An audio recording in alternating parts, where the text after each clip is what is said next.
very much, Philip. Thank you for inviting me. I'm just going to share my screen. I've got three screens going on here, so I'm going to be looking at reading my paper from this one because my printer is broken. Looking into the camera here, hopefully, and then I've got my PowerPoint on the other one so I can see what I'm doing. So bear with me. Hopefully you'll be able to see this. Right. So this is a lovely 18th century watercolour of the ruins of Caus Castle, which is at that point had been ruined by the Civil War, had been ruined for a very long time. I can't remember the name of the artist, I'm afraid, and I'd love to know, so if anybody recognises that, please tell me afterwards in the chat. I'm going to be talking about the Corbets and intermarcher warfare, reconsidering definitions. One of the things that I'm particularly interested in is the topic of intermarcher warfare, and that's something that I've been picking away at for a while, as I don't currently have a research position, so I'm now more of an independent researcher. So my research is going fairly slowly. So if you've heard any part of this talk before, it's because I've probably given some part of this talk before. However, one of the things that I'm interested in is the idea of marchers fighting marchers, and who do we class as a marcher lord, and what types of feuds, what types of violent incidents, should we say, are counted within this scope. So I'm using the Corbets as a bit of a case study. And when considering the topic of intermarcher warfare in the Middle Ages, particularly at a time when the marcher lords had intermarried with the native Welsh rulers and relations between them were strained, it's easy to shift the focus onto marcher lords versus Welsh rulers without considering their actual familial relationships and bonds. So using Thomas Corbet of Caus as a case study, this paper asks what benefits there are in shifting focus back to the micro level and thinking about these feuds and violent confrontations in terms of local family disputes against this wider political backdrop.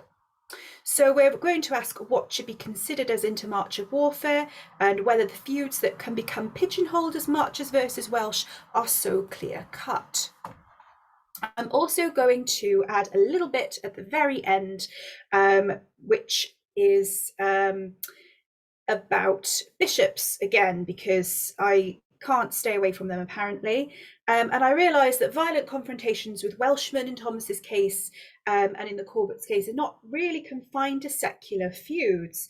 They're not intermarcher warfare, so that's why they don't really make it into this paper, but I just wanted to bring it into the end as something that got me thinking about identity more broadly and the various hats that people wear simultaneously, the many ways an individual can identify in their socio-political, economic, cultural and religious contexts, and the ways in which we can think about individuals based solely on things like status and roles in society and kind of put them in a little box rather than setting them in a wider context and taking into account the various influences brought to bear on their activities and decision-making processes. So, as a point of comparison, since we're thinking about considering the different identities and roles individuals may take on over and above their primary allegiances, for example, a bishop or a member of the clergy, I also want to very, very briefly at the end, very briefly, blink and you miss it, at the attitudes held towards churchmen and how bishops and their men were treated in the March, and look at blurred lines and divisions at play here. And I'd like to open that up to further discussion if people are interested in that at the end. So let's have a look. Unfortunately, most of the good examples of bishops being abused in the March or behaving badly in the March are not Corbett related. So I've just shoehorned you a little example at the end there. In the same way, our feuds with Welsh rulers who had intermarried to the point that they bore a Welsh name, had inherited a Welsh kingdom, were actually influenced by their Cambro-Norman or Anglo-Norman grandparents, a parent, uncles, cousins, and or their spouse, so easily relegated to a straightforward Welsh identity and Welsh concerns. In general, I would argue that we can take a closer look at socio-political networks and influences across the March and the borders, and in taking time to pick apart the multiplicities of roles and influences and interests of these figures, we can get a much more interesting picture of what was going on when conflicts turned violent and the mentalities behind aggressive actions that bypassed courts of law, or often were at the same time as you have cases going through the courts. So we're going to start with the obvious one. Thomas Corbett was at loggerheads with pretty much absolutely everybody. We're going to focus on Feud with his nephew Griffith ap Gwenwynwyn, and have a look at Thomas's relationships with his neighbours and the allies and the in-laws of Griffith. And then finally, I'll have a little look at his interactions with the Bishop of Coventry and the monks of Buildwas Abbey and that sort of thing later on. So Griffith is a very particular case, as Powys Cyfeiliog is moving towards being a March lordship in its own right. That's sort of the not necessarily the strategic end game, but that is what happens at the end. Griffith's son Owain becomes Owain of de la Pole, Owain of Welsh Pool, and the lands he held were given the status of a March liberty. But the dynasty of Powys were not the only rulers to make strong marital connections with Marcher families. And so perhaps we should consider not merely the geographical identities of individuals and how their territory was defined in laws and custom, but also the ways in which conflicting individuals related to one another, how they are socially and culturally connected, and whether this should play more of a part in the way we look at feuds and violent confrontation in the years when the March is well established. So before the programme was finalised, I had a whole section on the background of Gwenwynwyn and his life and times as context, which is all a bit redundant at this point. Thank you so much, Craig. That was a really interesting paper. So we'll skip through that and just reiterate some of the key points. Namely his marriage to Margaret Corbett that concerns us, and that they had a son, Gruffudd.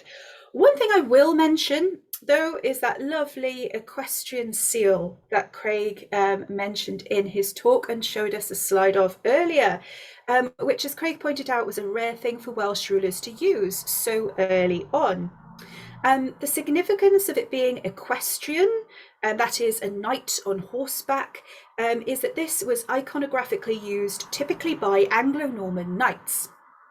And the choice of Gwenwynwyn and Llywelyn ap Iorwerth to adopt this kind of imagery is part of their attempts, I would argue, to elevate or to equalise their social position in relation to their neighbours, by adopting the use of representamen that contemporary lords across the border would recognise.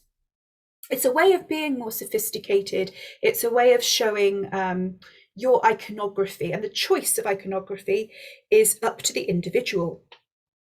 So he doesn't have to choose a knight on horseback, is the point. He could have chosen any kind of seal or any kind of emblem he liked to demonstrate who he was. Seals acted as a form of kind of, I guess, medieval signature. They are a way of authenticating documents and of showing this is who I am, and you should be able to recognize that seal it should be visually easy to recognize as belonging to that particular person. Not all Welsh seals were equestrian. There's a wonderful book on this that came out of the Seals of Medieval Wales and the Marches project, led by Philip Schofield and Elizabeth New a few years ago. And there's some excellent work by scholars such as John Cherry and others as well. And I've also argued more extensively elsewhere about the importance of seals and how important the choice of iconography is in respect to medieval bishops of the 13th century and March lords like the Corbets and greater magnates like the Cantilupes. And you will start to see, as the centuries go on, people changing their iconography depending on fashion and trying to make themselves more sophisticated as they rise through, say, the ranks of the royal court, for example. So the choice to for Gwenwynwyn to present himself in such a way that is recognised by the English or the Anglo-Norman barons, and is comparable to people like the Earl of Lincoln, who also had an equestrian seal. The Earls of Chester did, other earls did. This is something to think about here. And also perhaps a visual way of keeping up with the Joneses, or in this case, the Llywelyns, because Llywelyn obviously also had this sort of iconography. And size matters where it comes to seals. No jokes, please. So the bigger your seal is in the earlier times, so the sort of the 11th and the sort of 12th and early 13th century, if you have a bigger seal, it's emblematic of your social position. So the Earls of Lincoln have much bigger seals than their vassals, who are also having seals. You don't want to be, you don't want to have your seal to be too big if you're, sort of in that kind of level of the social strata, because you don't want to offend anyone, but you also want to put across that you are more important than other people. So if you measure the diameter of seals, that can tell you something interesting. So I'd be very interested to know the comparative size of Gwenwynwyn's seal versus Llywelyn ap Iorwerth's. That might be an interesting thing to look at. So that's one for the chat for later, perhaps. Anyway, so Gwenwynwyn and Margaret's son Griffith ap Gwenwynwyn grew up in England, dependent on his mother Margaret's dower and the royal bounty of King Henry III, who was a young boy himself at this time. Griffith married Harwise Lestrange, who was the daughter of a prominent marcher lord, John Lestrange of Knockin, which sounds fantastic. You've got a lot of good marital alliances there. It's unsurprising, perhaps, that you've got Griffith also taking up some more traditional, say, Anglo-Norman iconography in the way that he presents himself, and he is binding himself more securely into the social networks of the March. Unfortunately, his uncle, his mother's brother, Thomas Corbett, has made an enemy of John Lestrange. And this strained the family relationship, even more so when Thomas then demanded that Margaret's dower lands be returned to him as the male heir, the Corbett heir, and the rightful heir, he argued, to all the Shropshire lands left to them by their father Robert. Griffith refused, and Margaret argued that this shouldn't be the case. So Thomas took them to court over it. And this became they became embroiled in this extended legal battle. Griffith was involved in this legal battle with his uncle for decades, and it often turned violent and bloody. You have a number of raids into Ford that Griffith enacts, and you also have Thomas hanging Griffith's men. It does get very heated. Although, interestingly, after Margaret dies, while still this battle is going on, Thomas builds a new chapel in Caus Castle, and he dedicates it to Saint Margaret, his sister's namesake. So that might be a little bit of an indication that he feels something about this, but it isn't quite enough to stop him from continuing the feud with his nephew, her son. So make of that what you will. In 1241, Griffith had his lands in Wales officially restored to him by Henry III, and he remained steadfastly loyal to the king. Meanwhile, Llywelyn ap Gruffydd has become Prince of Gwynedd and was pursuing his own expansionist policies. In 1257, Griffith was ousted from his Powesian lands once more and reluctantly transferred his allegiance very briefly to Llywelyn ap Gruffydd in 1263.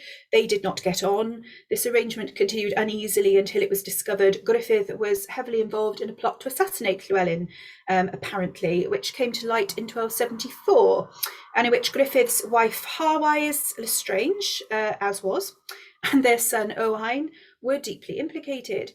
This led to a dramatic deterioration in Griffith and Llywelyn's relationship, and was the context to Griffith shifting his allegiance back, this time to Edward I. Griffith was one of Edward I's most prominent supporters in the Edwardian conquest of Wales, complete by 1282-83.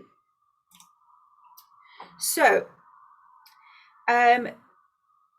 Griffith lived for about 5 years after the conquest and was survived by his wife, 6 sons and 1 daughter.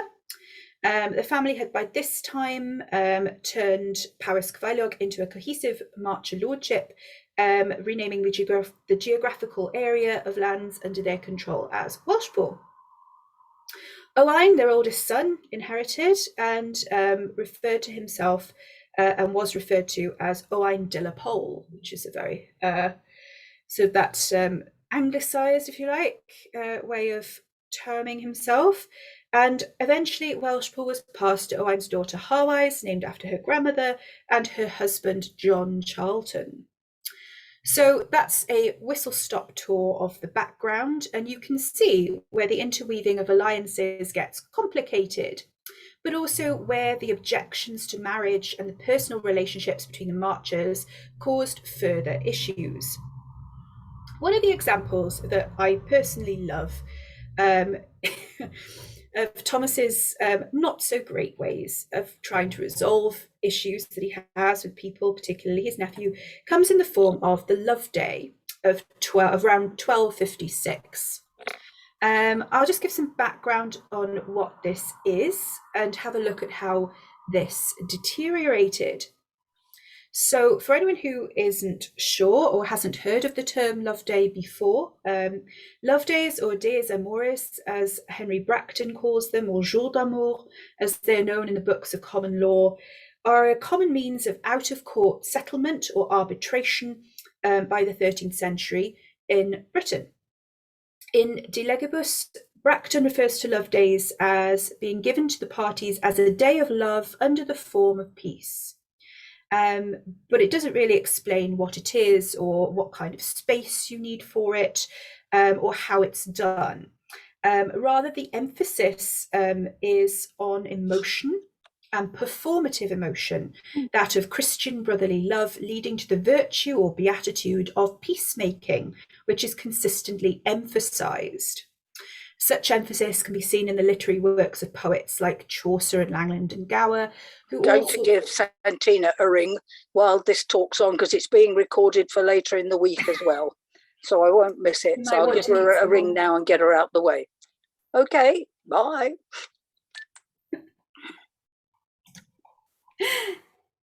You might want to meet someone for the...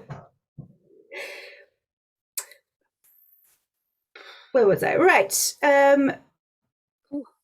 Literary works of Chaucer, Langland and Gower, who all sought to portray the Loveday as a wellspring of these virtues, an opportunity for Christians to put aside their differences and settle with their adversaries out of court, as per the instructions of Christ in the Gospel of Matthew and the Apostle Paul in his first letter to the Corinthians. So there are no set number of arbitrators, there's no specific rules regarding a designated mediator, there's no rules that are recorded on the space or place of its meeting. But in England and on the borders, it tends to take place in liminal, I hate the word liminal spaces, but somewhere neutral, if you like. So it can take place on a bridge, between lands, if it's between two lords, on the border of their lands, if it's a sort of a border dispute, or it can take place in a sacred space like a church.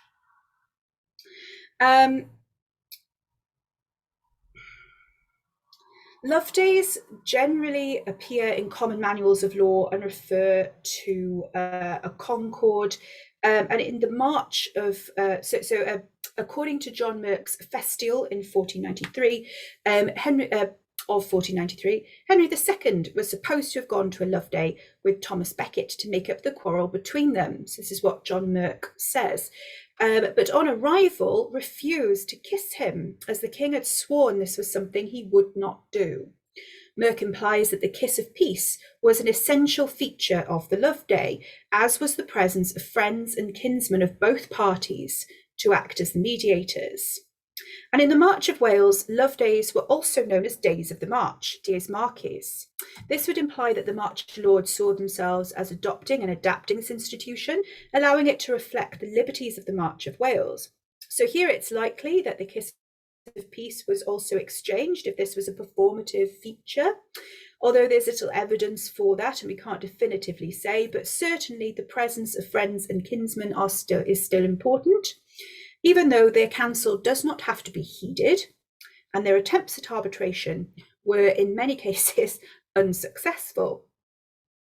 So I wanted to emphasise what a Loveday is and this emphasis it has on peace and brotherly love, and you go there in that spirit of reconciliation, because not only did this particular one with Thomas Corbet and Griffith ap Gwenwynwyn not go anywhere, but Thomas Corbet managed to start a feud with one of the mediators as well.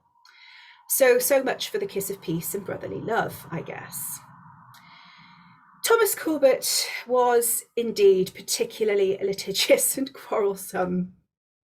And in this particular instance, this Loveday was arranged circa 1256, and he obviously didn't like whatever it was that some of the mediators were trying to say to him, because he apparently lost his temper with Fulk Fitzwarren, who was present along with other lords in a mediating capacity.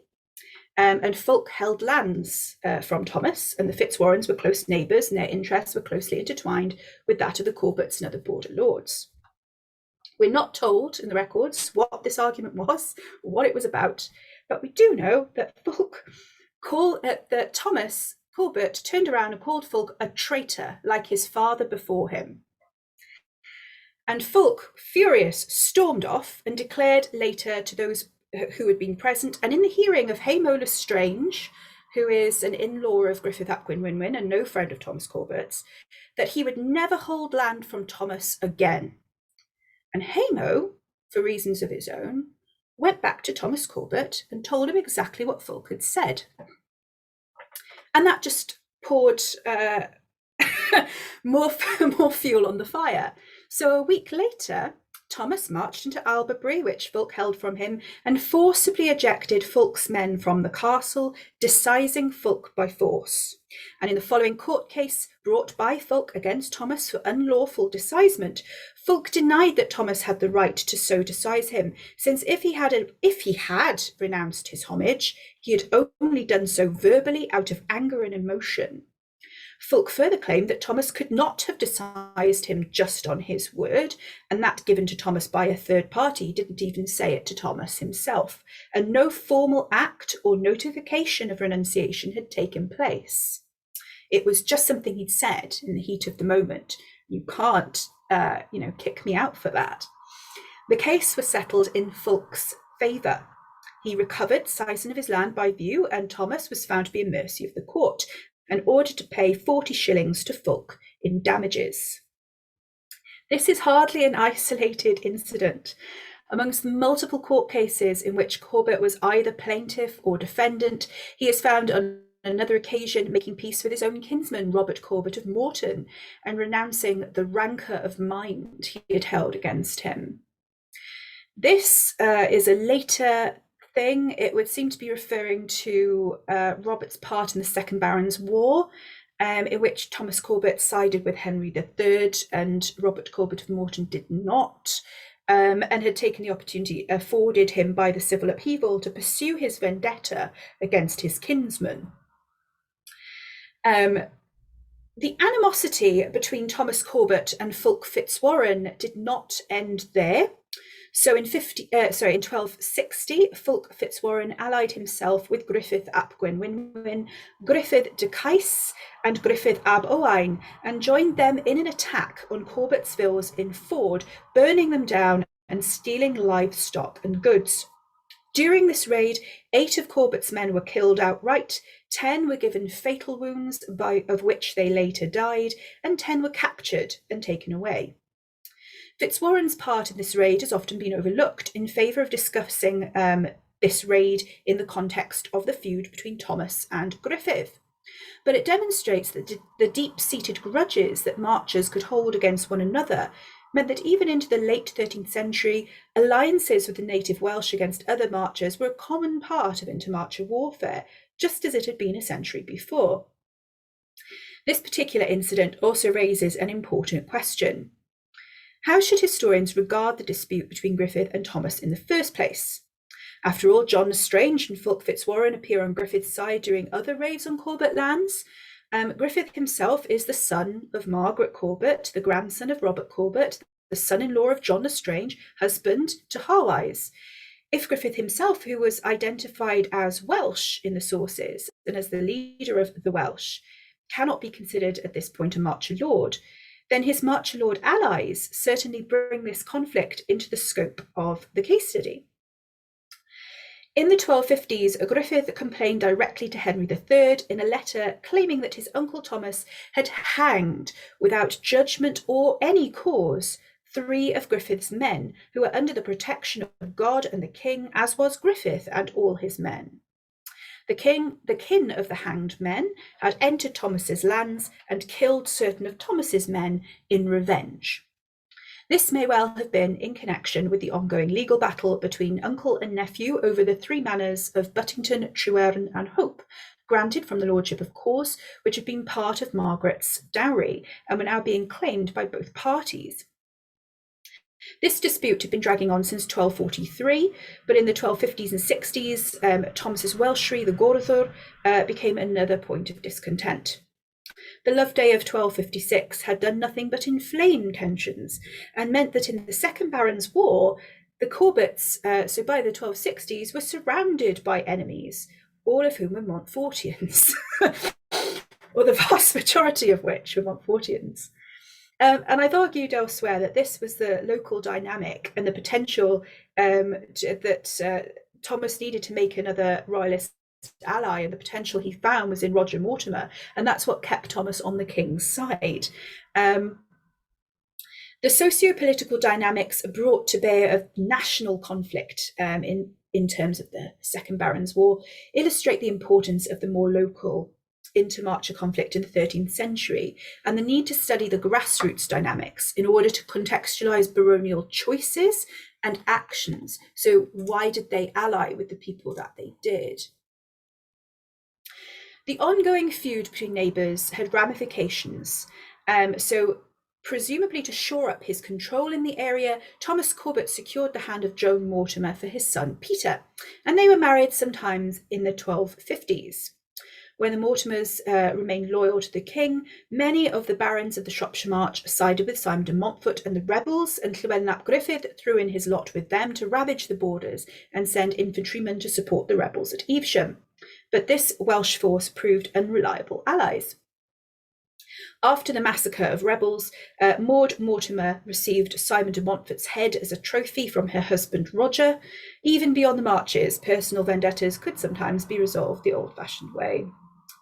The Corbets, caught on all sides by Montfortian supporters, had very little choice but to throw in their lot with the royalist Mortimers and the king, since it was only through appealing to more powerful allies that they could hope to recoup the losses made under cover of civil war. Had Thomas Corbett also sided with Montfort, his lands would likely have been raided by his neighbouring enemies anyway, and then he would have had no one to whom he could appeal. It was not a certainty that Thomas Corbett would have sided with Henry III necessarily, regardless of his personal circumstances. He had rebelled against King John in 1215 and 1216 and received a pardon from the young King Henry in 1217. It was also quite foolish to be the only royalist surrounded by rebels, but when his neighbours were also his personal foes and his own in-laws were personal enemies of de Montfort, his choices were limited. Consequently, in 1265, the lordships of Caus and Wigmore were in conflict with the lordships of Whittington, Knockin and their allies, and the Welsh rulers of Southern Powys and Gwynedd, who were also not on good terms with one another. So this creates a more scrambled picture of the Shropshire March and its connections with the Welsh, and gives a stronger impression of the consequences of intermarcher feuding upon political decisions and the creation of marital allegiances. So I think there's a strong argument to be made that the objections Thomas Corbett had to his nephew's land possession were wrapped up in how his nephew fitted into the social network of the region, and in particular how he allied himself with Thomas's enemies, the Marcher lords with whom he had several grievances and ongoing legal battles and feuds. So obviously this is not about an ethnic division. It's not really about Powesian expansionist policies, potentially. It's not about a sense of anti-Welsh prejudice or objection on those kinds of grounds. If we look elsewhere in the March and consider other areas, we also need to consider the relative power of these rulers and the marchers they butt up against, and consider how these power balances work.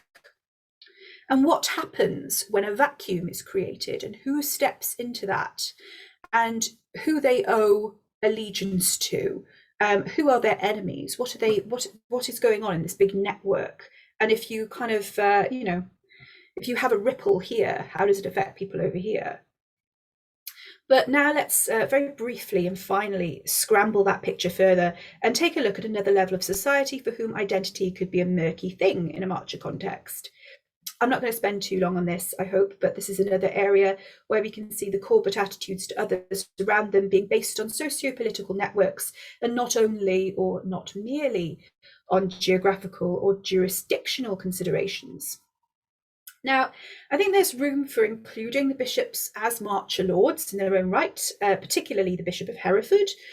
Peter Coss's study of Coventry saw the relationship between the Earls of Chester, the Earldom of Chester being a Palatinate rather than a marcher lordship or English barony, and local religious houses as part of the consolidation of their lordship. If anyone's, sorry, I'm just using terms here, a county palatine or palatinate is an area ruled by a hereditary nobleman enjoying special authority and jurisdictional autonomy from the rest of the kingdom. So Durham was one, Lancaster was one, for example, as well as Chester. So they're just a little bit special. Thomas Corbet of Caus can be found in the Curia Regis rolls more frequently from 1230 onwards. So basically he inherits his lordship from his father and then immediately jumps into the courts with absolutely everybody after that. But one of the more memorable incidents is his excommunication in 1230 by Bishop Alexander of Coventry for laying violent hands upon one of the bishop's clerics. This case is about a lay fee in Staffordshire, and it is as follows. Alexander, Bishop of Coventry, was attached to answer Thomas Corbett why he holds a plea in the Court of Christianity about the lay fee of Thomas in Bramley against the prohibition, etc. And whence the same Thomas complains that the same bishop excommunicated him because he impounded his cattle in his fee and in his pasture and in his several parts of land. And he wishes to basically he doesn't want to share that land with the bishop is the point. And the bishop comes and defends and says that he will not hold any plea concerning the lay fee of Thomas himself, nor will he hold it against the prohibition. But he says that he rightly excommunicated Thomas for violently laying hands on a cleric, and therefore the same Thomas is seeking absolution. So it doesn't really say what this cleric, it's obviously to do with this particular thing. So it sounds like it's in relation to it and Thomas punched him or something. But there doesn't seem to be any more than that. There's land dispute jurisdiction issues at play here. Thomas is not exactly a cool-headed man, and it's obviously not a case of intermarcher warfare, which is why I've crammed it in right at the end. It's a much smaller scale action than that. But my interest is in acts of violence more broadly as well. And this small-scale event got me interested in the dynamics at play in the March between the lords and the bishops who had jurisdiction there. And it also made me wonder if it points to any pre-existing friction or antagonism between the Corbets and the Bishop of Coventry and Lichfield. And you do have a little bit of little clues to his relationship with the bishops and those sorts of and other religious houses. In 1221, so before he inherited his lands, he was a young man with a mistress in Foregate in Shrewsbury. Well, it says mistress, but Possibly that's his. So he's not the only man going to that particular house. And another man going to that house is a monk of Buildwas Abbey, who Thomas incites his brother and his friends to rob. So he gets brought up before the court for robbing this monk of Buildwas at his mistress's house. And the same year, he's also accused of carrying off Buildwas Abbey's plough beasts as well. The Abbey of Buildwas was sort of founded by, in Henry I's reign, is a daughter house of Savigny, and it's founded by Roger de Clinton in the last year of Henry I's reign, who was Bishop of Chester on land belonging to his see. And one of its later patrons is the Bishop of Coventry in Lichfield, and the Bishop of Coventry has given Buildwas Abbey by this point some land. And if you attack the foundational house or the church or whatever of somebody who holds the advowson or is the patron of that particular house, the patron can often see that as an attack on them. So this is something that's been argued by James Jenkins in his thesis King John and the Cistercians in Wales, who has shown that King John seemed to consider William de Braos's attack on Leominster Priory as an example, as an attack upon himself, because the abbey was under the king's patronage. So it's not just in the raid that Fulk Fitzwarren was involved with Griffith. One of the churches in Ford is robbed, and the vestments are taken out of it, the plate is taken out of it, and they try and set it on fire or something. But it's not because they have no respect for the church as an institution. It's because Thomas Corbett holds the advowson of the church, and they're attacking him, and it's all part of that sort of attitude. So in that case, when we look at attacks on churchmen in the March, how are we reading that? How are we in the context of diocesan disputes where different parts of land are coming under different spiritual jurisdictions, for example? How are marcher lords engaging with that? And you also see, I think it's Peter Corbett, who is then later accused of laying violent hands upon the men of Bishop of St. Asaph. And that seems to be there doesn't seem to be any reason for that at all, unless you consider that St. Asaph and Hereford are engaging in a diocesan dispute that affects the Corbett lands. And the Corbett lands are kind of in the middle of this jurisdictional dispute between two spiritual centres. So is this a secular way for the marcher lords to kind of ally themselves spiritually with a bishop, or what's going on? And that's going to be something that I'd like to open up for further questions. Apologies, my slides got stuck. So where does the church fit in? Is one of the questions that I wanted to put to you. And perhaps we could think about that in greater detail. And I'll leave you with some points to ponder. So when does a feud become a war? Which is one of the things I'm quite interested in terms of terminology. What acts of violence appear random but might fit into a wider pattern or be part of pre-existing disputes? What counts as intermarcher? Are we counting Griffith as a marcher lord before he actually has a marcher lordship? What can be gained from close examination of socio-political networks to see why disputes occurred and why they deteriorated into violence or feuds or warfare when they had recourse to the courts? So a lot of questions to end on. I hope that I've given a good sense of background and some incidents that perhaps highlight the importance of looking at social networks and looking a little bit more closely. And I hope I hope that some discussion could be generated later. So I look forward to David's comments as well. Thank you very much. Thanks very much, Melissa. Yes, lots of questions there to think about. thanks very much for the sort of insights in your talk. Yes, as we said, Thomas Corbett, an exceedingly quarrelsome, antagonistic man, that came across very clearly from your talk, Melissa. Was the just a reminder of the diversity of the march. Yes, because I think there is a danger when we talk about the march and marcher lordships. We get the danger, isn't there, of sort of beginning to seeing it as a coherence and a coherent whole, whereas actually, and as you have very, very well reminded us, we know that there was very little that marcher lords often had in common, and both in terms of sort of political disputes within England, they never formed a cohesive faction.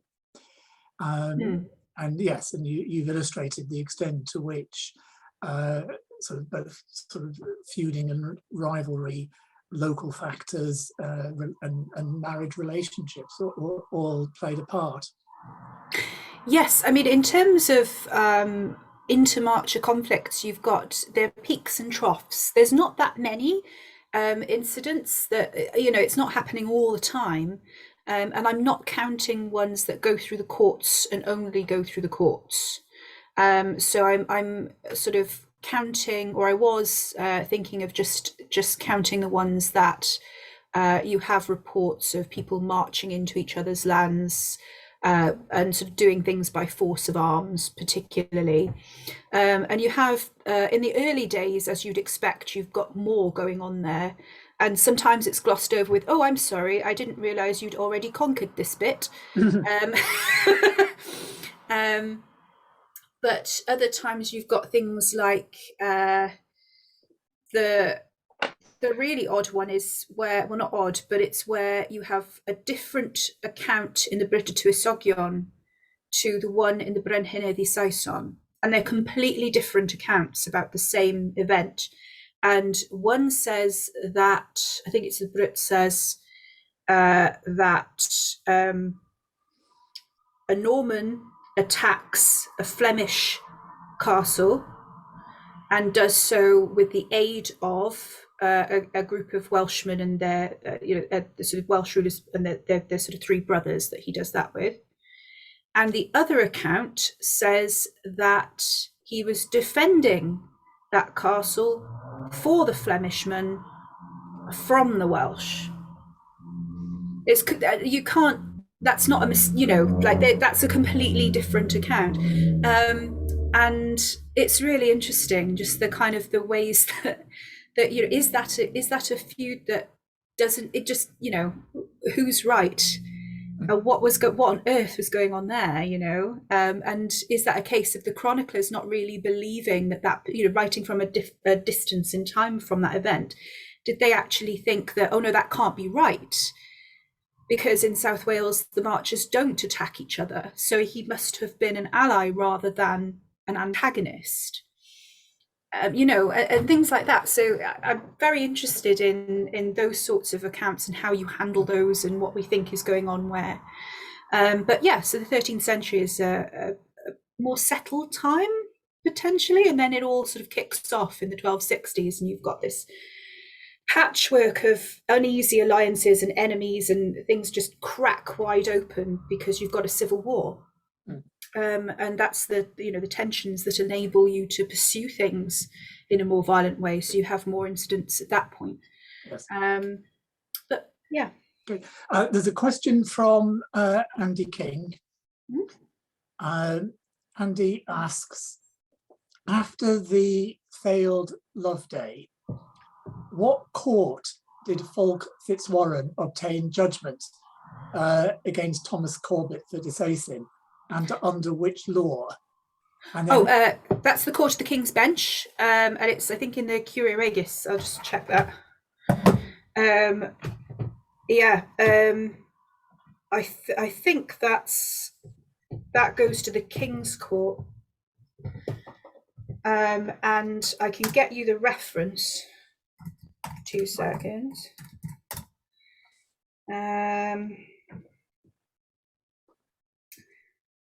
Sorry, let me just find the footnote for you. I've got a feeling it's... Sorry. Well, perhaps I'll find it and I'll pop it in the chat. Perhaps find it and come back to it. But I think it's the Curia Regis, so it's the Court of the King's Bench. Okay, but perhaps if you check that and come back to it after John's talk. Andy also has a supplementary question, which is this example of pursuing an intermarcher conflict? Sorry, I think there's an and missing. Is this an example of pursuing an intermarcher conflict in a non-marcher jurisdiction? Oh, it's the Shropshire, sorry, apologies. I mean, yeah, a lot of cases, I'm getting confused because a lot of when people do have things against Thomas, a lot of it does go through the Curia Regis, and you get Thomas kind of mentioned in the King's Courts multiple times.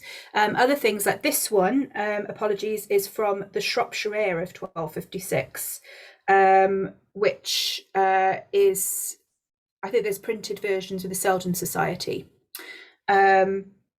So yeah, you've got these you've got this, you need to appeal to a higher power in the march sometimes, because until you don't really have anyone to appeal to if the person is the judge in the court. Like that's the problem with marcher lordships. A lot of the baronies, we don't have the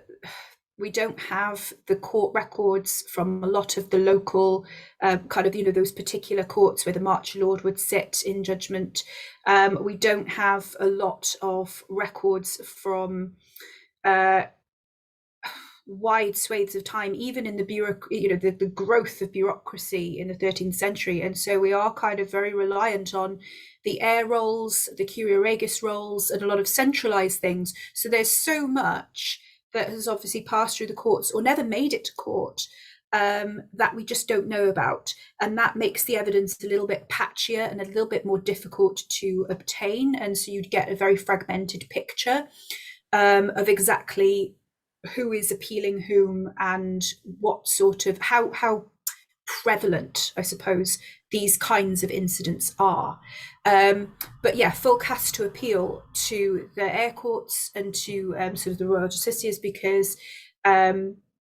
he's appealing to some, Thomas Corbett is kind of his,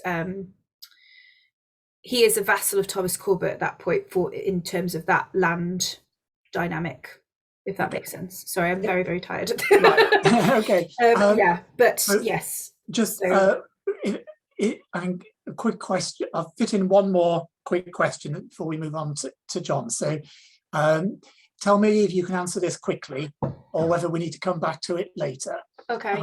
But Alistair Ayton says, thank you for a fascinating paper.